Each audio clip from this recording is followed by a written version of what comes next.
बरेच जण म्हणतात की जरांगे पाटलांच्या पाठीमागे हे आहेत ते आहेत ते आहेत. तुम्हाला काय वाटतं कोण आहे? हो, जरांगे पाटलाच्या माग मनोज जरांगे पाटील यांच्या माग भाजप सरकार आहे. देवेंद्र फडणवीस एकनाथ शिंदे असं म्हणत होते. हे सरकारला मॅनेज झाले आणि वापस आले. राष्ट्रवादी काँग्रेस भाजप वगैरे सगळे मिळून त्यानं म्हणावं, जर मनोज जरांगे पाटील मॅनेज झाले असते तर मी हे तुमच्या याच्यावर बोललेलो भरपूर व्हायरल झालेलं. अरे हे काय देतील सरकार 100 कोटी? अरे हे तर आम्ही 288 ची ताकद, तुम्ही एक आमदार की काय देऊ राहिले आम्हाला? म्हणजे तर मनोज जरांगे पाटलाचं तुम्ही घर जाऊन पहा, त्यांच्याकडे 4 व्हीलर नाही, 2 व्हीलर नाही, राहायला चांगलं घर नाही, आयुष्य आराम त्यांना आवडत नाही. नाही म्हणलं होतं मी, स्वतःच्या गोष्टीत साक्षीदार आहे. विदर्भाच्या दौऱ्यावर असताना मेनाचे पुतळे कुणाचे केले जाते. बरेच जण म्हणतात की जरांगे पाटलांच्या पाठीमागे हे आहेत ते आहेत ते आहेत. तुम्हाला काय वाटतं कोण आहे? हो, जरांगे पाटलाच्या माग लय लोक आहे. मराठे, दलित आहे, मुस्लिम आहे, धनगर आहे, बंजारा आहे, ख्रिश्चन आहे, आदिवासी आहे, सगळे मराठ्यांच्या पाठीमागे. फक्त 4-5 जे हातावर मोजणे इतके ओबीसी नेते आहे ना, ते नाहीये. आणि जे ट्रोल करतात ना या पक्ष, आधी काय होत होतं, मनोज जरांगे पाटील यांच्या माग भाजप सरकार आहे, देवेंद्र फडणवीस आहे, एकनाथ शिंदे असं म्हणत होते.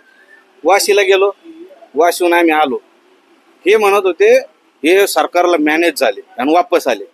बर, मग मॅनेज झाले असते, वापस आल्यावर त्यानं 10% आरक्षण दिलं तिथं जरांगे पाटलांना हो म्हणले असते. हा ठीक आहे, मान्य केलं का? नाही केलं. म्हणजे भाजप सरकार वगैरे नाही. आणि मनोज जरांगे पाटलात एवढी ताकद आहे, या सगळ्या पक्षाचे नेते ना हे एकत्र जरी उभे राहिले आणि या ना सगळ्यांना माणसं जरी बोलवले तर एकट्या जरांगे पाटलांना जेवढी माणसं बोलत या ना बोलून दाखव, ही ताकद आमच्या जरांगे पाटलात आहे. हे सगळे जेवढे बरं का, राष्ट्रवादी काँग्रेस भाजप वगैरे सगळे मिळून त्यानं म्हणावं की समाज जमून दाखवा.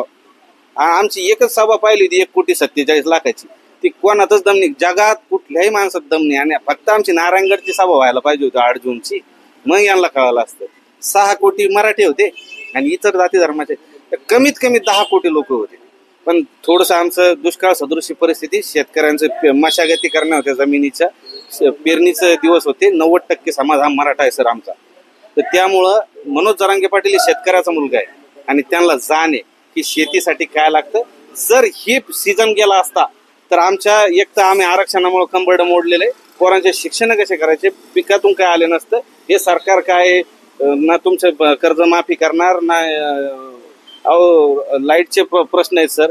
आणि मनोज जरांगे पाटील यांना सर्वसामान्य शेतकऱ्यांची, कष्टकऱ्यांची, सर्व जाती धर्माची जाण आहे. आणि असा एक व्यक्ती ह्या जर देशाला, ह्या महाराष्ट्राला जर लाभला सर तर क्रांती होईल. आज बघू मनोज जरांगे पाटील सांगतील त्या पद्धतीने, त्या ताकदीने, त्या जोशानं 288 उमेदवार निवडून आणण्यासाठी मराठा, दलित, मुस्लिम, धनगर 18 पगड जातीचे 12 बलुतेदार लोकांचं सरकार आणण्यासाठी आम्ही पूर्ण ताकदीनिशी मैदानात उतरणार आहे. जर मनोज जरांगे पाटील मॅनेज झाले असते, ह्या कुत्र्यांचे जे ट्रोल करणारे हरामखोर समाजकंटक जे असतील त्यांच्यासाठी सांगतो, जर मनोज जरांगे पाटील मॅनेज झाले असते तर मी हे तुमच्या याच्यावर बोललेलो आहे, भरपूर व्हायरल झालेलं आहे. आमचा समाज आहे 6 कोटी. आम्ही जर प्रत्येकाने 10,000 रुपये, आज आपण पंढरपूरच्या पांडुरंगाला जातो, आज एवढे लोक पायी जातात दिंडीमध्ये, ते जर गेले तर लोक दानपेटीत 10 रुपये टाकत नाही सर. ते गोरगरिबाचं हे पण पानफुल घेते 10 रुपयाचं.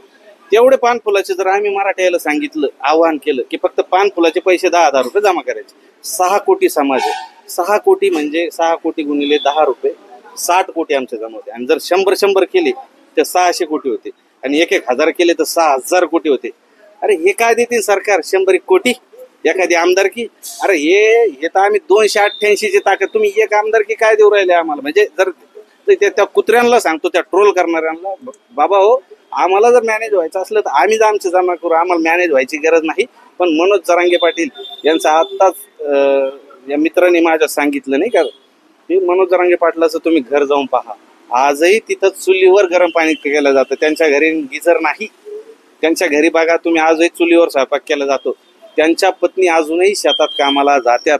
आज ते व्यक्ती जगाचं नेतृत्व करण्याची ताकद त्या व्यक्तीमध्ये, तेवढा समाज त्यांनी एकवटलेला आहे. पण इतकं सर्वसामान्य राहते. आज 10 रुपये कुणाचे ते लाजिनदार नाही. त्यांच्याकडे 4 व्हीलर नाही, 2 व्हीलर नाही, राहायला चांगलं घर नाही, आयुष्य आराम त्यांना आवडत नाही. आज जे पिक्चर निघाले त्या पिक्चरलाही त्यांनी नाही म्हणलं होतं. आज त्यांचा मेनाचा पुतळा जे लोणावळ्याला बांधला त्यालाही त्यांनी नाही म्हणलो होतं. मी स्वतः त्या गोष्टी साक्षीदार आहे. विदर्भाच्या दौऱ्यावर असताना मेणाचे पुतळे कोणाचे केले जाते, जो फार मोठा व्यक्ती, ज्याला काही वारसा आहे, जसं मायकल जॅक्सन, शाहरुख खान, अमिताभ बच्चन, पण त्या लोकांनी पुतळा बनवायसाठी आले होते. तर मनोज जरांगे पाटलांना स्पष्ट नकार दिला होता की मला हे बडेजा आवडत नाही. एकदम सर्वसामान्य कष्टकऱ्याचा मुलगा आहे आणि मी तुमच्या लोकप्रिय चॅनलच्या माध्यमातून तमाम सर्व समाज बांधवांना एक आवाहन करतो, सर्व जाती धर्माच्या बांधवांना सांगतो, मनोज जरांगे पाटील कुठल्याही जातीच्या विरोधात नाही, मराठा समाज कुठल्याही जातीच्या विरोधात नाही. मराठा समाज स्वतःच्या जातीच्या आरक्षणाची लढाई लढतोय, तुमच्या विरोधात नाही. या कुत्र्यांचं ऐकू नका, या टोल करणाऱ्यांचं ऐकू नका. आमच्या पाठीशी खंबीरपणे उभं राहा. ज्यावेळी तुमच्या समाजावर वेळ येईल, हेच मराठे तुमच्या पाठीशी छातीचा कोट करून खंबीरपणे उभे राहतील. छत्रपती शिवरायांच्या मावळे आहोत आपण सर्वांनी. एक जे त्या पद्धतीने स्वराज्य त्या वेळेला होतं, त्या स्वराज्याप्रमाणे हे स्वराज्य सुराज्य करू आपण आणि एक होऊ. एवढंच बोलतो, थांबतो. जय शिवराय.